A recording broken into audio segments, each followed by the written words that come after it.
오늘 말씀 한번 보겠습니다. 누가복음 6장 12절에서 26절 말씀입니다. 누가복음 6장 12절에서 26절까지의 말씀을 저와 여러분 한 절씩 교독해 읽겠습니다.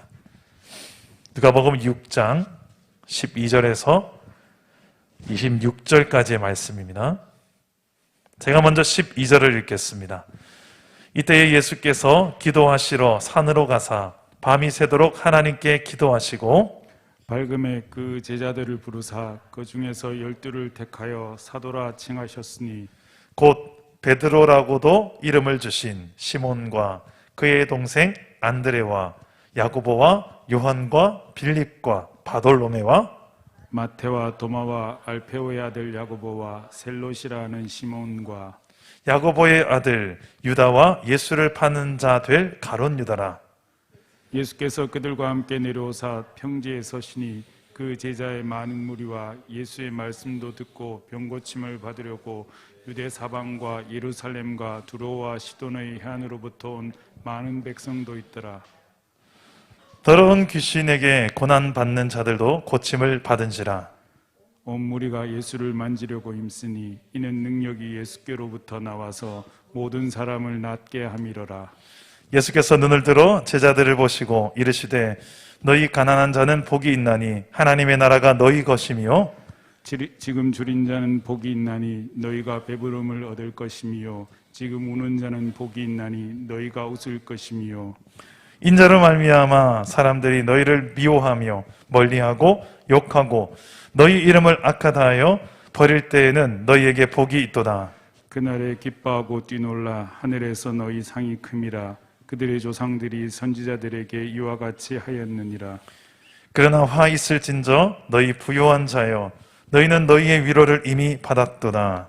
화 있을진저 너희 지금 배부른 자여 너희는 줄이리로다. 화 있을진저 지금 웃는 자여 너희가 애통하며 울리로다. 함께 읽겠습니다. 모든 사람이 너희를 칭찬하면 화가 있도다. 그들의 조상들이 거짓 선지자들에게 이와 같이 하였느니라. 아멘. 오늘도 말씀으로 찾아오시는 주님 만나기를 축복합니다. 지금 우리가 살고 있는 이 코로나 시대는 참 힘겨운 시대인 건 분명한 것 같습니다. 육체적으로 또 경제적으로 또 관계적으로 외로움 가운데서도 참 힘겨워하는 분들이 있습니다.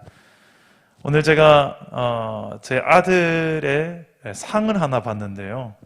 이제 초등학교 4학년짜리가 학교에서 상을 하나 받아왔습니다.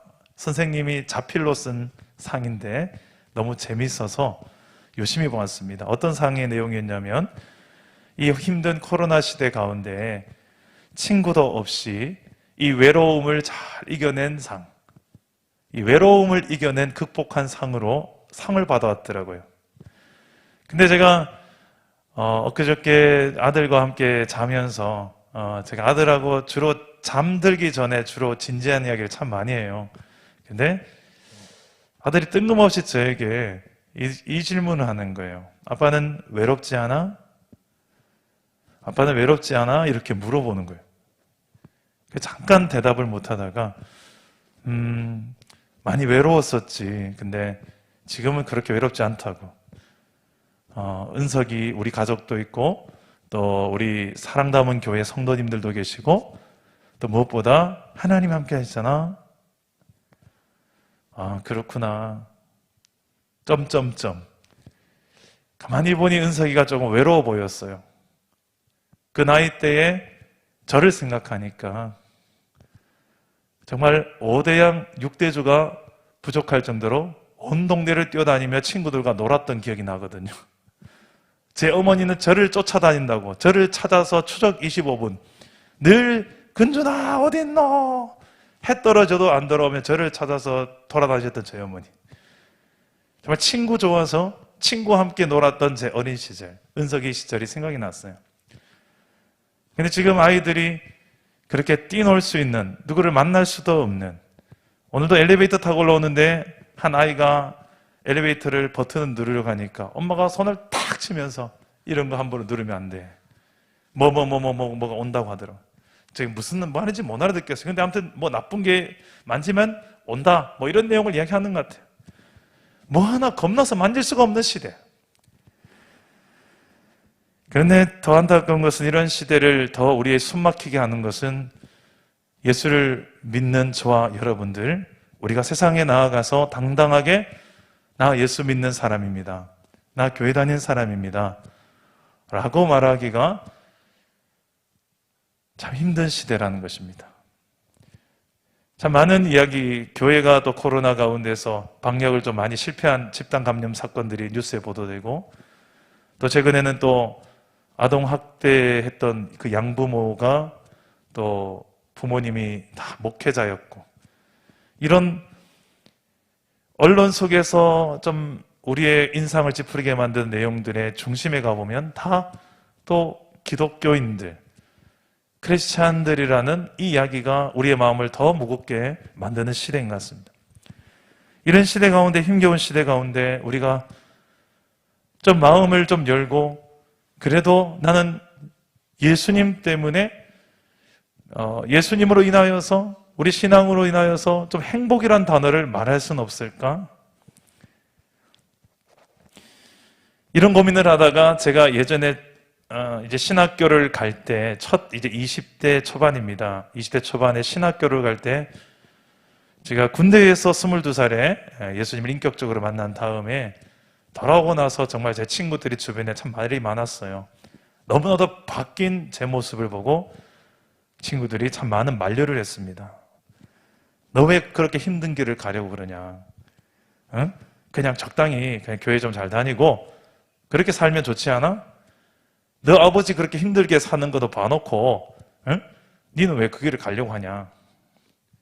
목회의 길이 그렇게 만만치 않다는 것을 어릴 때부터 보고 자란 저인지라 잘 알죠. 근데 왜 그렇게 힘든 길을 가려고 하느냐라는 질문 앞에 제 입에서 그냥 정말 툭 튀어나오는 한마디, 그래, 힘들다. 근데 행복하다. 지금 생각해도 제가 그 친구들 앞에서 이 말을 던진 게 참 신기하기 짝이 없습니다. 가만히 생각해 보니 그냥 그 상황을 모면하기 위해서 던진 말이 아니라 진심의 제 마음이 담긴 고백이었기 때문입니다. 그리고 그 행복의 이유가 무엇이었을까를 생각해 보니까 그때 내가 뭐가 행복했지? 여전히 가정은 경제적으로 어려웠고, 저는 여전히 능력이 별로 없는 사람이고, 제가 봐도 제가 무슨 하나님을 위해서 큰 일을 할 것 같지 않은 사람이었기 때문에 뭐가 행복했지? 뭐 잘하는 게 하나 없는데, 그런 저에게 뭐가 행복했지를 가만히 생각해 보니까 가장 분명한 확실한 한 가지가 있더라고요. 하나님이 믿어지더라는 것. 살아계신 하나님이 믿어지고, 그 성경의 말씀들이 믿어지고, 성경에 기록되어진 내용의 모든 내용들이 나를 향한 하나님의 사랑으로 들려지고,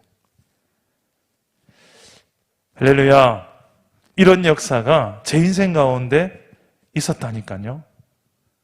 그리고 내 인생 가운데 있었던 그 이야기가 제 입술을 벌려서 힘들지만 행복하다.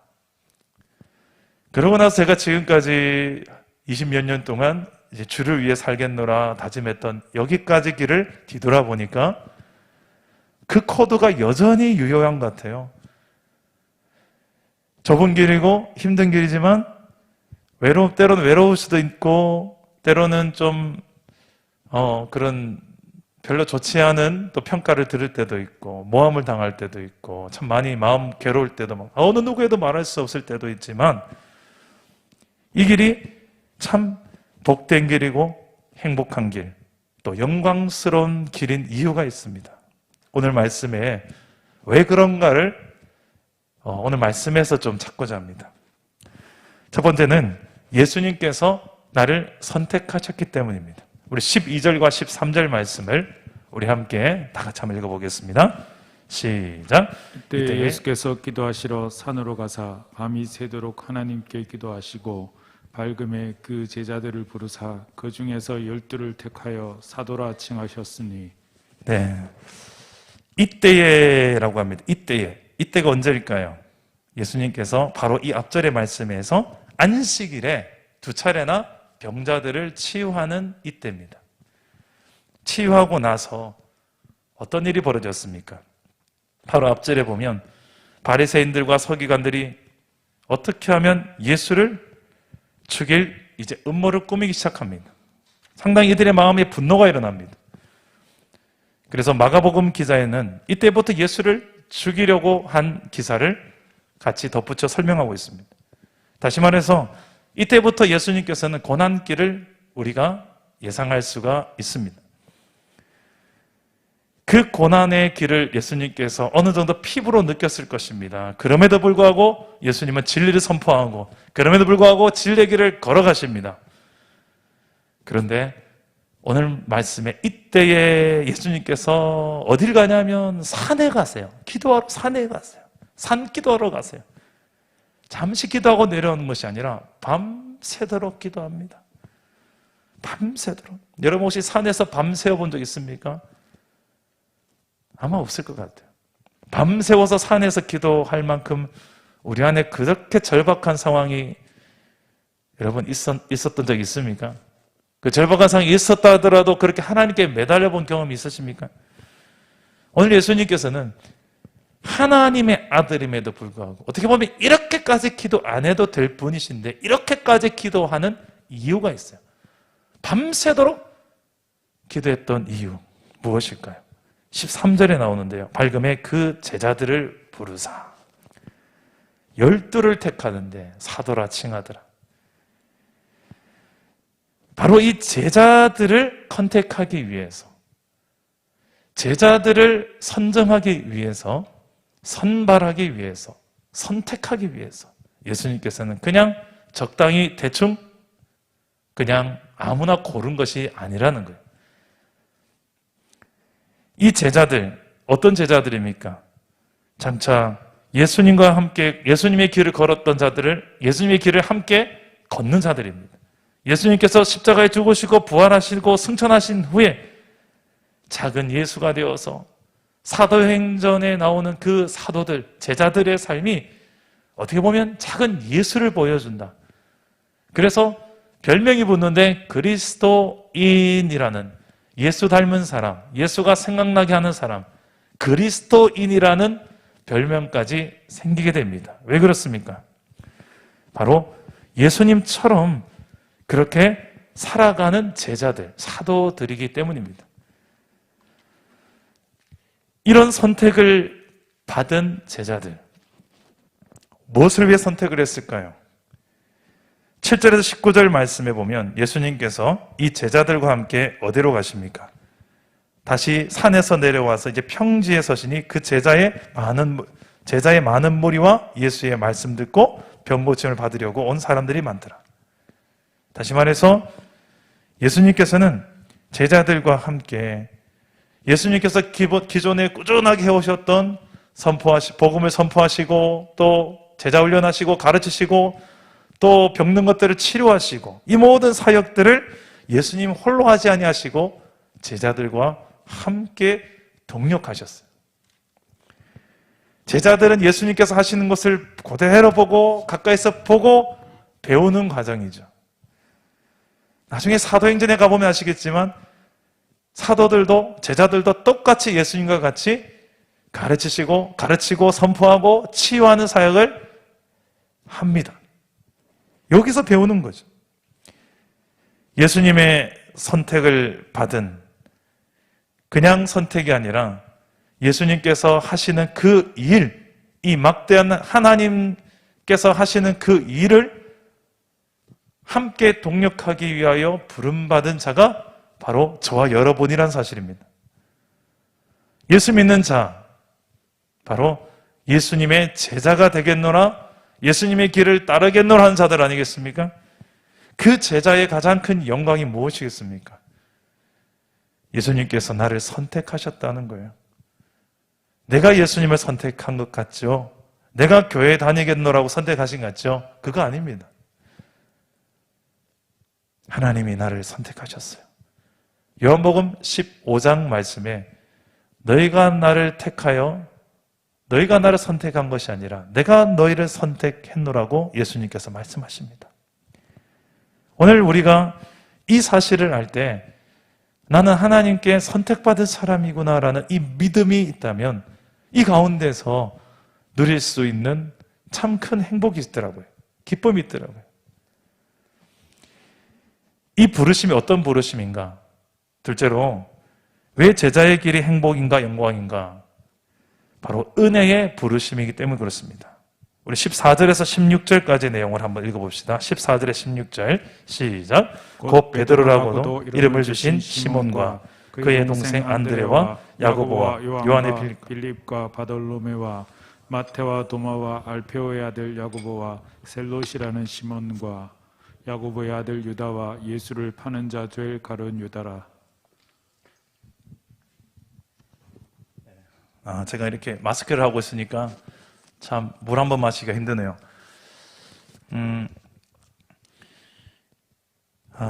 예수님의 이 제자들, 12제자들을 보면 다 평범한 사람들입니다. 보통 사람들이에요. 그냥 당대 어떤 특출난 사람들이 아닙니다. 어부들이 대부분이고요. 열심당원들도 있었고, 또 그 당시에 거의 유대인들의 손가락질, 이스라엘 사람들의 손가락질 당했던 세리도 있었습니다. 그 흔하게 볼 수 있던 사람들이에요. 그 평범한 사람이었으나 하나님의 부르심이 특별했습니다. 보통 사람이었으나 부르심이 특별했던 거예요. 오늘날 예수를 믿는 사람도 똑같습니다. 저와 여러분들도 특별히 우리가 특별한 게 있습니까? 내가 특별해서 하나님이 부르신 것이 아니라는 것입니다. 이걸 다른 말로 하면 은혜라는 것입니다. 이 제자들도 그런 은혜로 하나님께서 부름을 받은 사람들입니다. 그 은혜를 알았기 때문에 이들은 장차 이들의 마지막에 대한 이야기를 교회사에서 여러 또 자료들을 보면 대부분 모든 제자들이, 사도들이 다 순교합니다. 단 한 명 빼고. 누굴까요? 사도 요한만 빼고 다 순교합니다. 제 수명대로 못 살아요. 가룟 유다는 안타깝게도 자결을 하죠. 그 외의 모든 사도들은 다 순교합니다. 심지어는 사도행전에 가룟 유다 대신에 한 명 더 세운 마띠아까지도 순교를 당합니다. 한번 생각해 보세요. 그 당대에 가장 영향력 있는 영적 지도자들입니다. 그런데 이들은 그 말로가 전부 다 순교예요. 그렇게까지 하지 않아도 될 수 있을 텐데, 그냥 적당한 선에서 성도들 잘 그냥 설교나 하고 그냥 좀 적당한 선에서 살아남는 목회를 해도 되고, 그냥 사람들 비위 맞춰주고 성도들 비위 맞춰주고, 이 사람한테는 이렇게 비위 맞춰주고 이 사람한테 이 사람 비위 맞춰주고 이렇게 목회해도 될 텐데, 그게 아니에요. 진리에 있어서 명확하게 진리를 선포했던 이들이었기 때문에 이들은 죽음까지도 불사하고 복음을 전하다가 순교한 자들입니다. 무엇이 이들을 이렇게 만들었을까요? 제자들은 자신을 향한 하나님의 은혜가 무엇인지를 알았기 때문입니다. 그리고 예수님의 십자가와 부활을 정확하게 믿었기 때문입니다. 그 하나님에 대한 신뢰와 믿음, 그 은혜에 대한 믿음이 있을 때에 이 제자들과 같이 목숨까지도 내어놓을 수 있는 제자의 길을 걷게 된다는 것입니다. 이것이 과연 우리가 볼 때는 불행이 아닙니까? 비참한 거 아닙니까? 순교가 무슨 행복입니까? 순교가 무슨 영광입니까? 라고 우리는 생각할 수가 있습니다만, 이것은 그냥 불신앙적인 입장에 봤을 때는 가장 비참한 결말이죠. 마치 예수님께서 부활 없는 십자가만 끝이라면 이 세상에서 가장 비참한 결말을 걸은 한 분에 불과할 것입니다.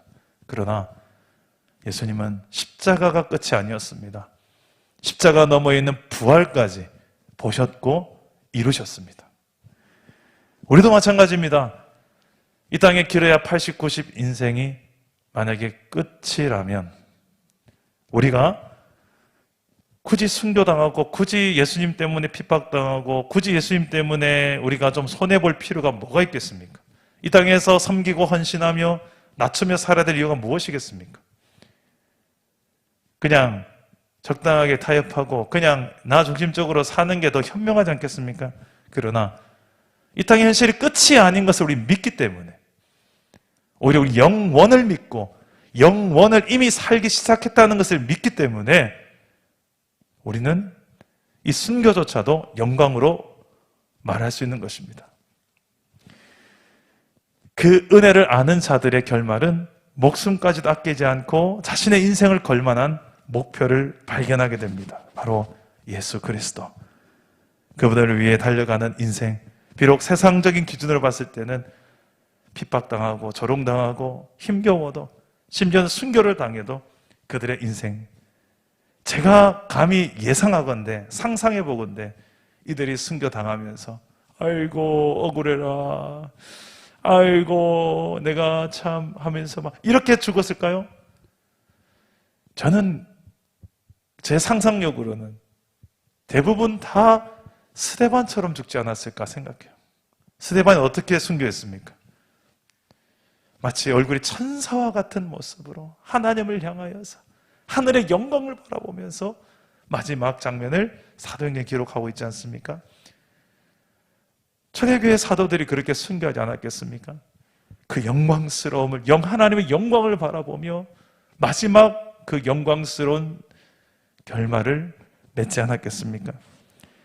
이것을 영광이라고 말할 수 있고 그런 삶을 행복이라고 말할 수 있는 사람, 바로 저와 여러분 예수 믿는 사람들입니다.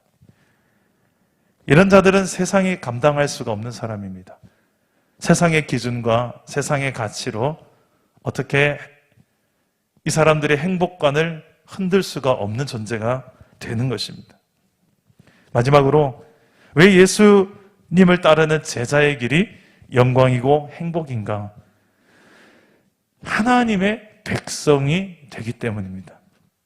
이 하나님의 백성이 된다는 것은 정체성을 이야기하는 것이고 또한 사명을 이야기하는 것입니다. 20절에서 23절까지의 내용에 보면 우리가 잘 아는 그 팔복의 내용 중에 8가지가 다 나오진 않지만 이 팔복의 내용을 잘 설명해 주고 있습니다. 세상 나라 속에서도 우리는 발 딛고 살지만 하나님 나라를 사는, 이미 살기 시작한 제자들이 바로 우리입니다. 우리는 어떤 복이 있는지, 우리는 무엇을 복으로 여기며 살아가는 존재들인지, 예수 믿는 자들의 정체성을 보여주는 말씀이 바로 팔복이고, 예수 믿는 자들이 걸어가야 될 사명의 길이 어떤 것인지를 보여주는 것이 팔복입니다. 바로 하나님의 백성의 길입니다. 우리 20절에서 23절 말씀 우리 한번 함께 읽어보겠습니다. 시작. 예수께서 눈을 들어 제자들을 보시고 이르시되 너희 가난한 자는 복이 있나니 하나님의 나라가 너희 것이며 지금 줄인 자는 복이 있나니 너희가 배부름을 얻을 것이며 지금 우는 자는 복이 있나니 너희가 웃을 것이며 인자로 말미암아 사람들이 너희를 미워하며 멀리하고 욕하고 너희 이름을 악하다 하여 버릴 때는 너희에게 복이 있도다. 그날에 기뻐하고 뛰놀라. 하늘에서 너희 상이 큼이라. 그들의 조상들이 선지자들에게 이와 같이 하였느니라. 아멘. 그날에 기뻐하고 뛰놀라. 그날이 언제입니까? 이런 의를 위하여 핍박당하고 예수님 때문에 손해당하고 예수님 때문에 손가락질 당하고 그날에 기뻐하며 뛰놀래요. 저는 이 코로나 시대에 우리가 원하든 원치 않든 간에 지금 예수 믿는 자들이 집단적으로 우리는 손가락질을 당하고 있습니다. 억울하기도 하고 한편으로는 좀 항변을 하고 싶을 정도로 우리는 방역 잘하고 있는데 오히려 뭐 저런 식당이나 카페나 뭐 이런 데가 더 위험해 보이는데 하면서 뭐 여러 이야기 할 수는 있지만 그런 소리 하지 않고 그냥 정말 사회적 책임을 누구보다도 더 지자는 의미로 마음을 가지고 이 지역사회를 살아가는 마음으로 더 불편하지만 마스크를 쓰고 또 방역 절차 철저하게 지키고 그러면서 온라인 예배를 지금처럼 하고 있고,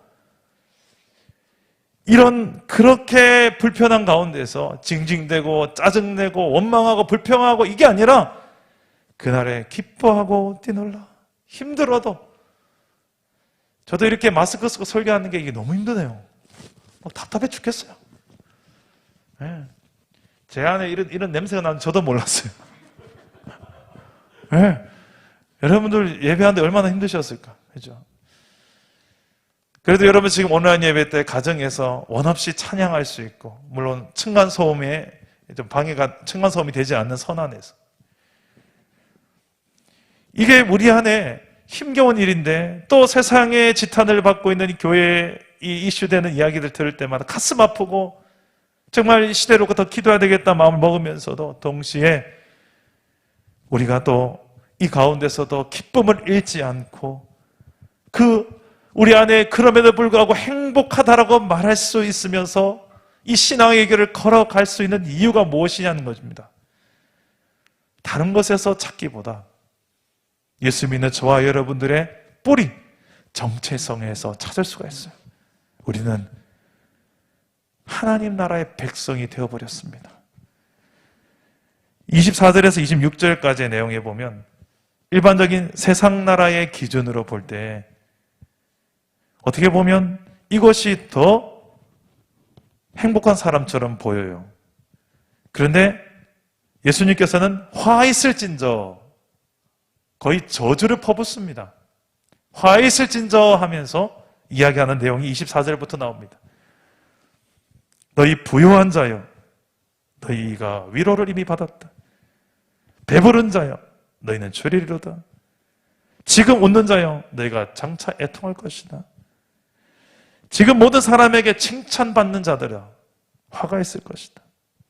왜? 그들은 조상들이 거짓 선지자들에게 이와 같이 하였다. 마치 거짓 선지자들의 모습과 같이.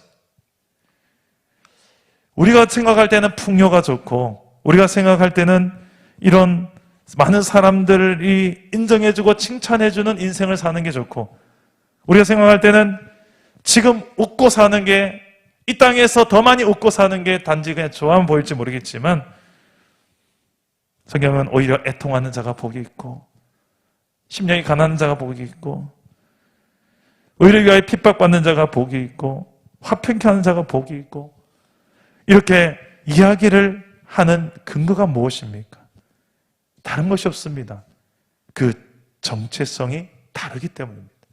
너희의 소속 자체가 이 땅에 발 딛고 살지만 이 땅의 소속이 아니라 저 위에 하나님 나라의 백성이 되었기 때문에, 그 기준으로 우리를 볼 때, 그 가치로 자신을 볼 때에 우리가 얼마나 행복한 자이고 얼마나 영광스러운 길을 걷고 있는지를 알게 된다는 것입니다.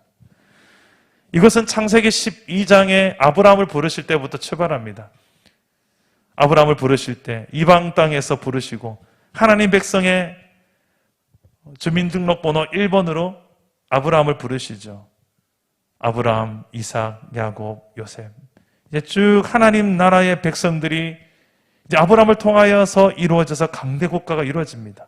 그런데 창세기 12장에 나온 이 복은 아브라함을 하나님의 백성으로 1번으로 삼는 그 복이 있는데, 단지 그 정체성, 하나님 나라 백성이 되는 거기에서 끝나는 것이 아니라 나아가서 너로 말미암아 모든 민족이 복을 받으리라.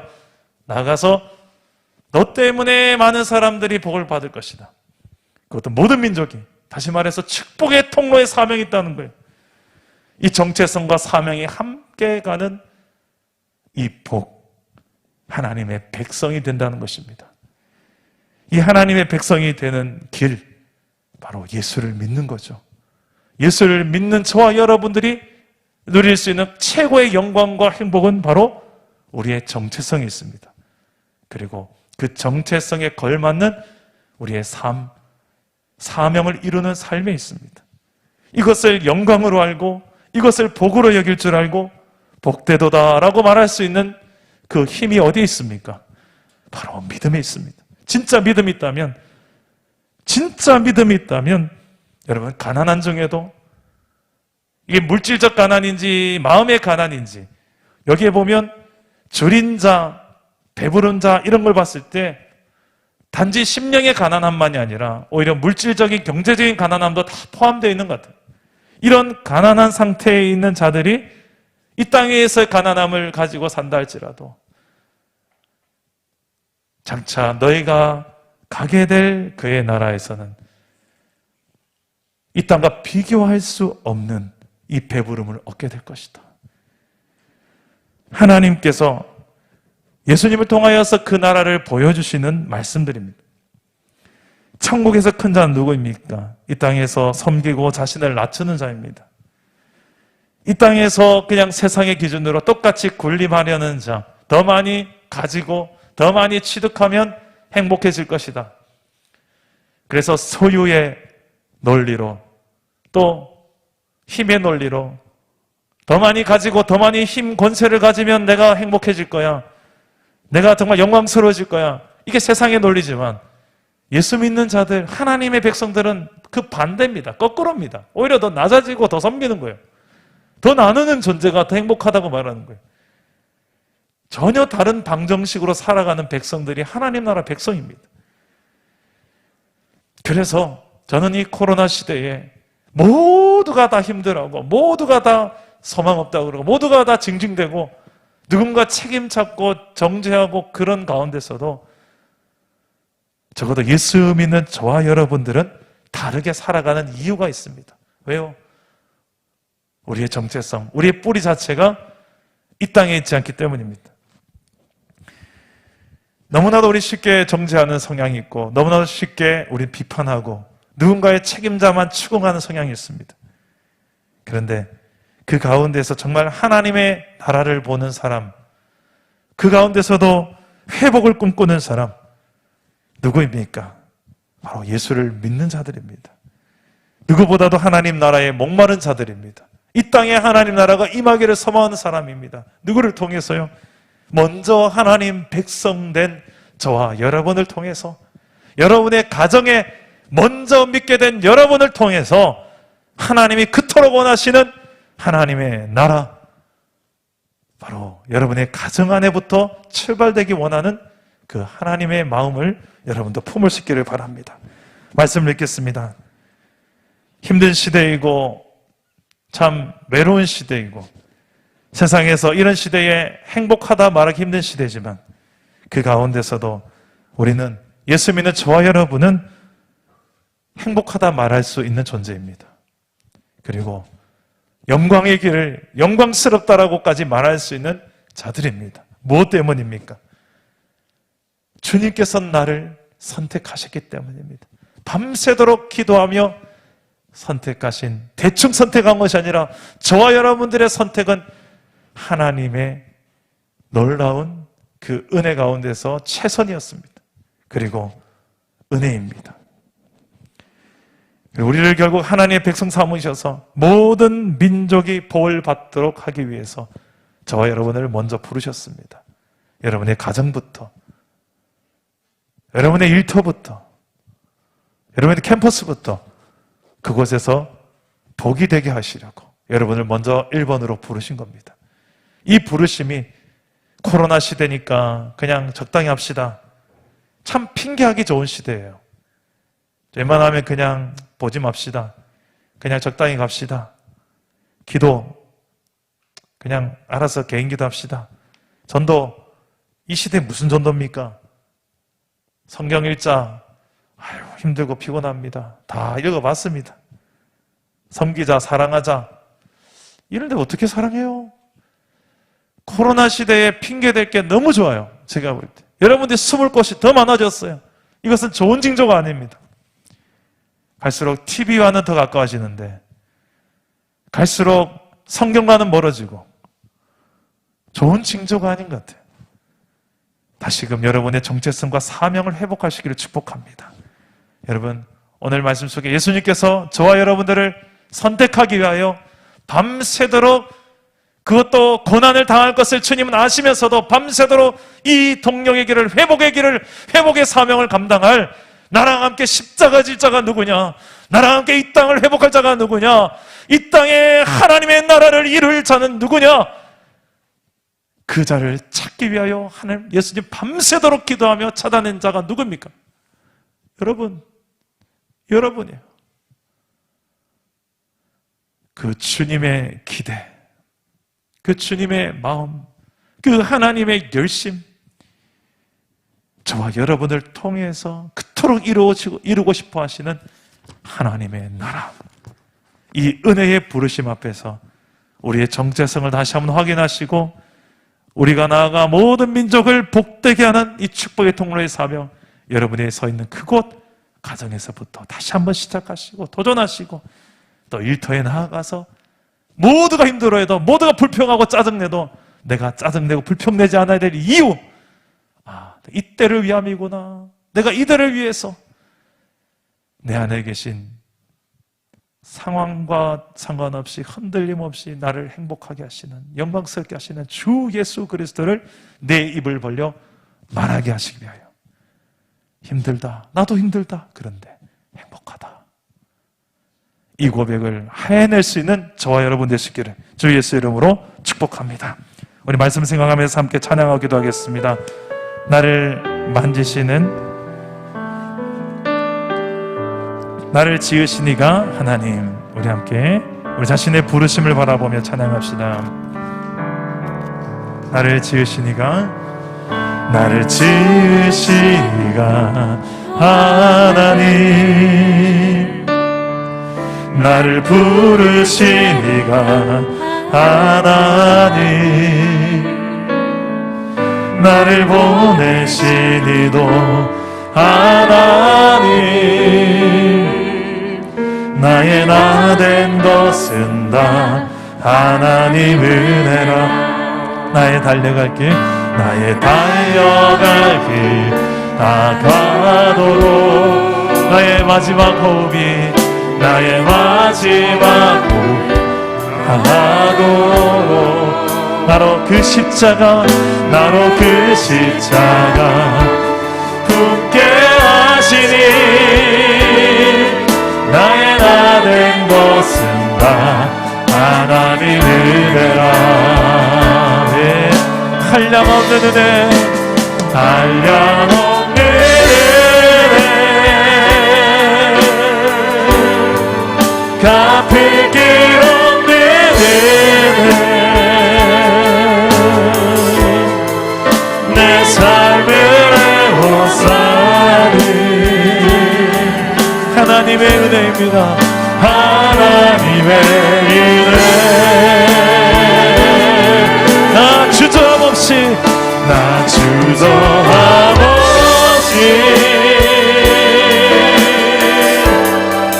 그 땅을 밟음도 나를 붙드시는 하나님의 은혜, 하나님의 은혜, 하나님의 은혜, 한량없는 은혜, 한량없는 은혜, 한량없는 은혜,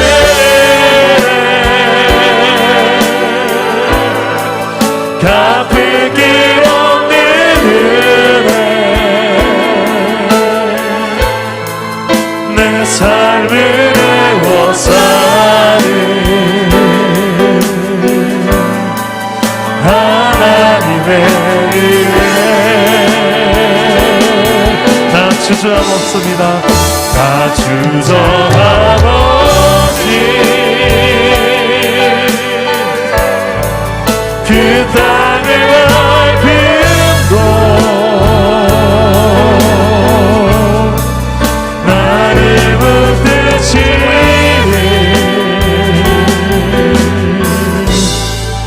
하나님의 은혜. 기도합시다. 우리가 가장 행복하기 힘든 시대를 어떻게 보면 살고 있습니다. 성경이 말하는 행복은 세상적 기준과 가치에 따라서 많은 것을 가지고 힘의 논리, 소유의 논리로 더 많은 것을 가질 때 오는 행복의 수준이 아닙니다. 그것도 행복은 맞습니다만 그 가지고 취한 것으로 인하여 우리 행복이 아니라 세상적인 것으로는 줄래야 줄 수 없는 그것, 오직 하나님만이 줄 수 있는 그것을 가진 자들이 진짜 행복한 자라고 하는 것입니다. 무엇입니까? 그것이 바로 하나님의 나라입니다. 하나님은 예수를 믿게 하셔서 우리를 하나님 나라 백성 삼으셨어요. 세상 나라와는 비교할 수 없는 영광으로 가득한 하나님 나라를 우리가 이 땅에 살면서 바라보며 살아갈 수 있게 해달라고 기도합시다. 우리의 초점이 이 땅에 있으면 자꾸 이 땅의 것만 가지려고, 이 땅의 것들이 있으면 행복하고 없으면 행복한, 불행하지만 아니에요. 우리 소속이 다릅니다. 이 눈이 헷갈리지 않게 해달라고 기도합시다. 우리를 이것을 위하여 먼저 하나님께서 우리를 선택하셨고, 우리 하나님 백성 되게 하셨고, 또 세상 모든 민족들을 복되게 하시려고 또 우리를 사명까지 주시면서 우리를 부르셨습니다. 이 시대를 살아내는, 이 힘겨운 시대를 살아내는 저와 여러분들 때 무엇보다 행복함을 잃지 않게 해달라고 기도합시다. 그분의 선택과 그분의 그 부르심 안에, 은혜의 부르심 안에서 내가 하나님의 백성의 정체성과 사명을 가지고 살아가면서 참으로 행복하며 영광스러운 이 길을 걸어갈 수 있는 힘을 달라고, 우리 자신의 삶을 놓고 내 삶에 있는 모든 어둠이 쫓겨나는 역사가 일어나게 달라고 우리 기도하면서 주님 앞에 나아갑시다. 기도합니다. 오 하나님 아버지, 우리의 부르심이 여기 있습니다. 우리의 걸어갈 길이 여기 있습니다. 하나님이 우리를 선택하셨고 은혜로 부르셨으며 또한 하나님 백성이 되게 하셨습니다. 우리 안에 이 믿음이, 하나님을 향한 이 믿음이 세상에 감당치 못할 믿음 되게 하시고, 세상에 하나님 그런 풍요와 세상에 하나님 그런 어떤 가진 것들이 아버지 하나님이여 우리 안에 없다고 해서 우리의 마음이 휘청되지 않도록 도와주십시오. 주여 도와주십시오. 그 가운데서도 행복을 경험하게 해주십시오.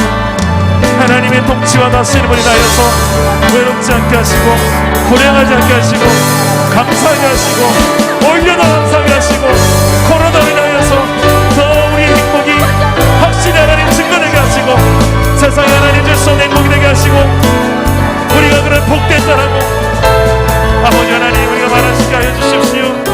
아시래 복되도다. 예수 그리스도를 믿는 우리가 하나님 보기에 복되도다. 하나님 나라의 백성으로서 이 정체성을 가지고 세상 가정 속에서 살아가는 믿음을 있도록 우리를 인도하여 주십시오. 주님 나를 이끌어 주십시오. 주님 힘겨운 시대를 이겨낼 힘을 주십시오. 우리가 더 이 안에서 더 감사를 회복하게 하시고 아버지 하나님 진정 주 안에 있는 행복이 무엇인지 하나님의 나라를 바라보며 주의 나라를 바라보며 영원한 주의 나라를 이미 살기 시작한 주의 백성으로 우리가 이 땅을 사랑하게 하여 주옵소서. 나를 부르신 이가 하나님이십니다. 그 나라가 내 것이 하게 하여 주옵소서. 성령이여 우리 안에 만져 주옵소서. 주여 내게 은혜를 베풀어 주옵소서. 주님의 그 손길을 체험하기 원합니다. 이 회복을 우리가 경험하게 하여 주시옵소서. 성령이여 역사하여 주옵소서. 온 회복이 필요한 곳에 하나님의 그 회복 역사 나타나게 하여 주옵소서. 주여 여기 사랑합니다. 주님만 바라봅니다.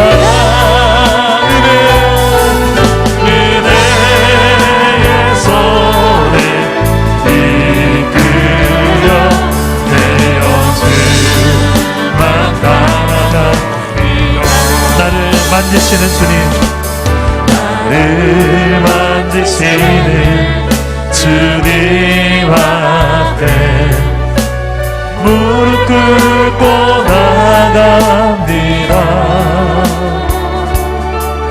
내 모든 것을 내려놓고 주의 임재 앞에 나갑니다.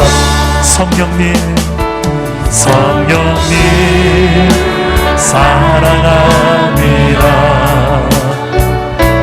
주님만 바라봅니다. 은혜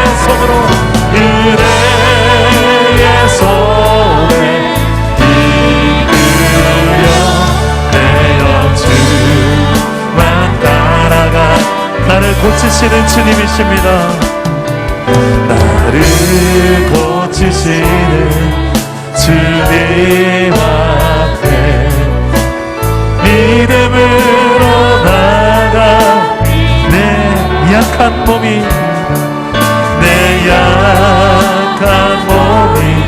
주를 볼 때 주의 임재 속에 회복된 성령님, 나의 성령님, 성령님 사랑합니다. 주님만 바라봅니다. 은혜 주여, 내게 은혜를 주옵소서. 내게 은혜를 주옵소서. 회복을 주옵소서. 성령이여, 성령님 사랑합니다. 주님만 바라봅니다. 은혜의 손에 이끌려 우리 주님을 사모합시다. 회복의 주님을 바라봅시다. 성령이여, 성령님 사랑합니다. 주님만 바라봅니다. 은혜의 손에 이끌려 내 영주만 따라갑니다. 우리 한 번 더 기도합시다. 오늘 말씀에 예수님께서 제자를 삼으시고 평지에 내려오셔서 제자들과 많은 무리들에게 말씀을 가르치고 병을 고치십니다. 근데 이 온 무리가 예수를 만지려고 애씁니다. 왜 그랬을까요? 이는 능력이 예수께로부터 나와서 모든 사람을 낫게 함이리라. 여러분, 이 시간에 우리도 예수님을 만지려고, 예수님을 붙들려고 여러분 믿음의 손을 내밀어서 주님을 붙잡읍시다. 이 힘겨운 시대, 경제적으로, 관계적으로, 영적으로, 물질적으로 여러 가지 우리의 힘든 상황들을 다른 이가 해결할 이가 아니라 오직 주님밖에 없습니다. 우리의 가정에, 우리의 자녀 문제로 여러 가지 문제를 가지고 주님 앞에 나아갑시다. 주님을 만질 때에 능력이 예수께로부터 나와 지금 내게 임하여 주옵소서. 역사해 주옵고, 그리고 주님을 바라보면서 우리 성령이여 역사해달라고 우리 시공을 초월해서 역사하신 주님을 신뢰함으로 주님 앞에 내 인생의 문제들 하나님 내어놓으면서 기도하면서 앞으로 나갑시다. 저를 따라오기로 하겠습니다. 주여 은혜를 주옵소서. 주여 회복을 주옵소서. 주여 역사하여 주옵소서.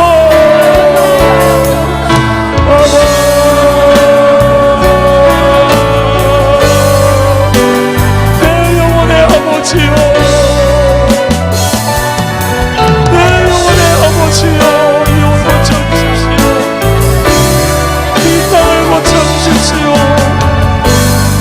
이 민족을 고쳐주십시오. 주님만이 하실 수가 있음을 바라봅니다. 우리 약함을 하시는 아버지,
부르신 하나님, 이끄시는 하나님, 우리가 하나님 여기에 있는 이유가, 이 힘겨운 이 시대를 살아가는 이유가 이들 가운데 진짜 회복의 주님의 역사가 나타나는 통로가 되게 하시고, 이 땅에 뭘 놓고 기도하는 주의 손과 발이 되게 하옵소서.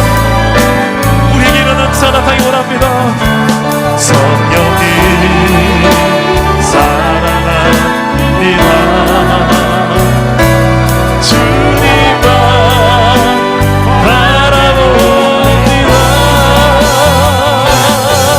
그대의 손에 이끌어 내려주만 바라봅니다. 성령이여 이 사랑합니다. 주님만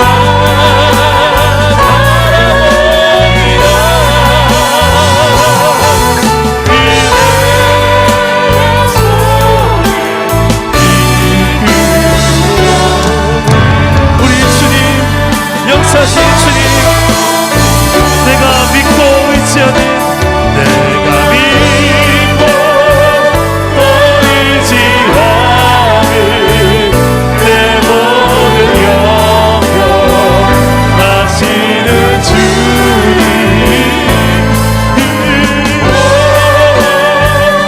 해주신 것 나는 확실히 아네. 주님을 바라보며 내가 믿고 주여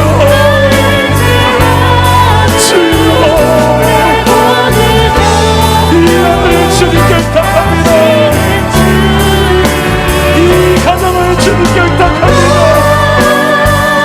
내 가슴에 새겨진 이 이름들을 하나님이 하십니다. 내가 믿고 의지하는 하나님, 의지하는 내 모든 영광 하나님은 하십니다.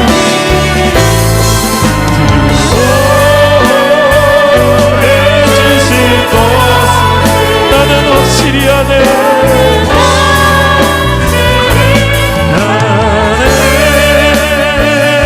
기도합시다. 우리가 은혜를 잊어버린 자가 있습니까? 내가 정말 답답하고 힘들 때는 하나님이 전부인 양 찾다가 조금 문제가 사그라들면 언제 그랬냐는 듯이 그 하나님의 은혜를 잊은 채 여전히 세상 중심으로 다시 돌아가 버리고 내가 왕인 양 나 중심으로 돌아가 버린 내 모습은 없습니까? 은혜를 잊은 자에게 하나님 나라의 행복을 누릴 수는 없습니다. 하나님 나라의 영광 따위가 이 땅의 세상의 영광으로 내 눈이 가려져서 별로 흥미가 없습니다. 별로 좋아 보이지도 않습니다. 그저 이 세상에서 좀 편하게 살고 이 세상 사람들의 칭찬 듣고 영광 누리며 살고 싶습니다.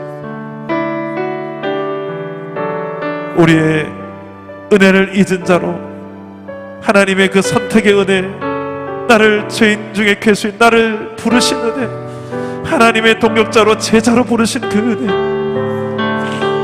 하나님 나라 백성이 되게 하신 은혜, 모든 민족을 복되게 하시려는 하나님의 그 부르심과 사명을 주신 은혜, 이 모든 것이 은혜인데 그 은혜의 부르심을 잊은 채 우리는 어디로 와 있습니까? 오늘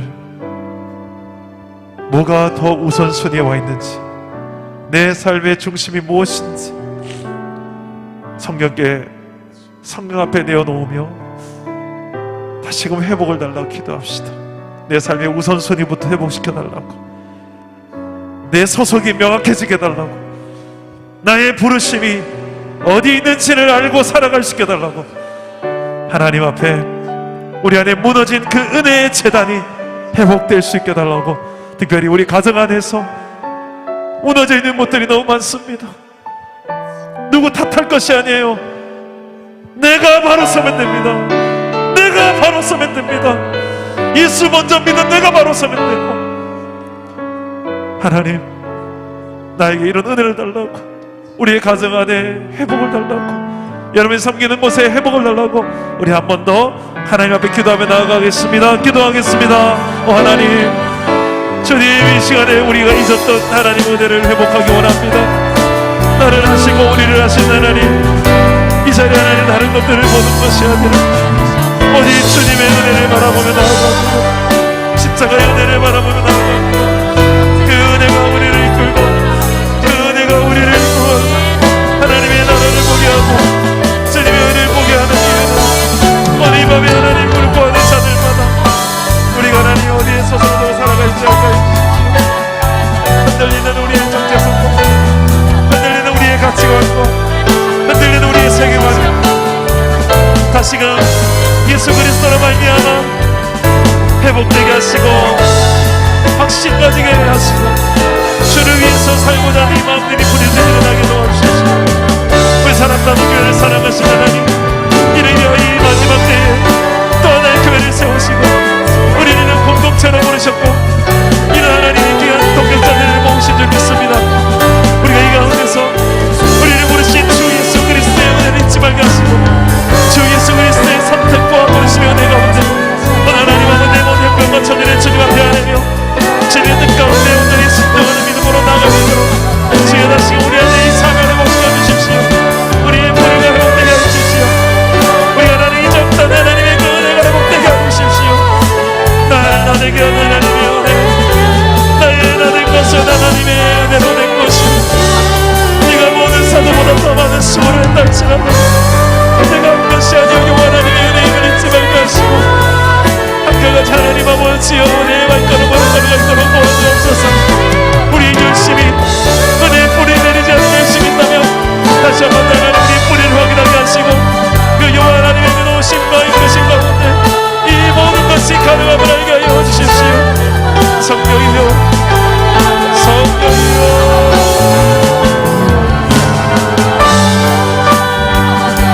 우리를 붙잡아 주십시오. 우리를 이끌어 주십시오. 우리 함께 고백합시다. 하나님의 은혜로 있을 때와 그저 왜 나입니까?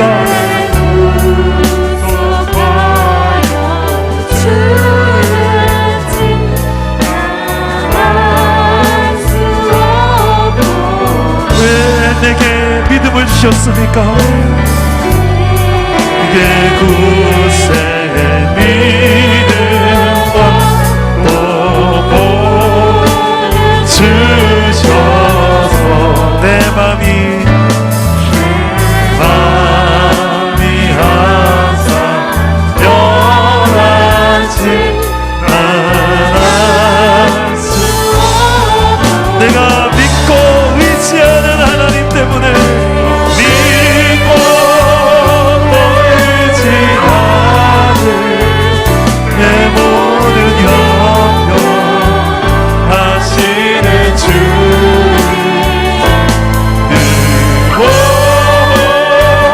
응원해주신 것 나는 확실히 합니다. 이 안에 왜 내게 성령 주셔서 왜 내 성령 주셔서 내 맘 감동해 주 예수 믿게 하는 난 알 수 없도다. 4절입니다. 주 언제 강림하실지 주 언제 강림하실지 온 밤의 원나절 또 주 만날 그곳 나나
마지막으로 우리 공동체를 놓고 기도하시고 이 땅의 코로나로 인하여서 너무 힘겨워하는 이 시대를 놓고 증보하며 기도하겠습니다.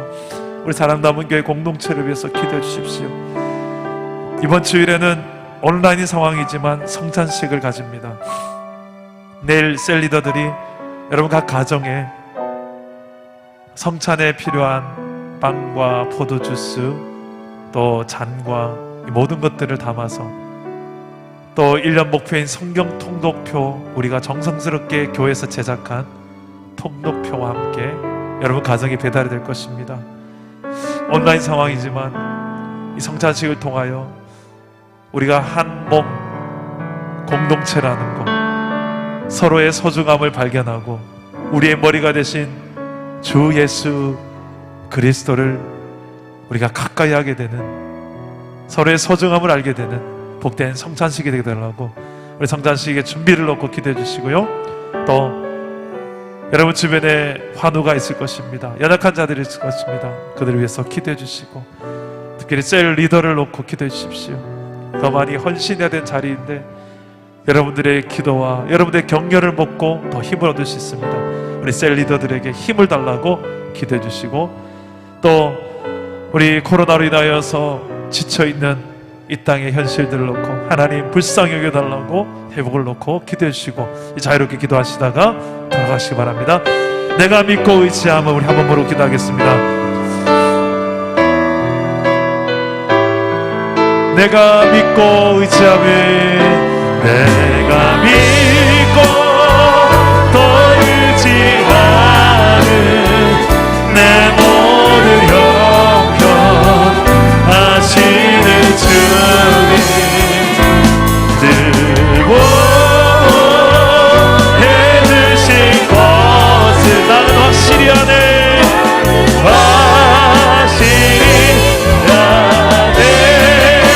기도합시다. 하나님 아버지, 우리에게는 소중한 공동체를 주셔서 감사합니다. 사랑남은 교회 공동체가 예수 그리스도 안에서 이렇게 여기까지 오는 과정을 하나님 은혜를 베풀고 감사합니다.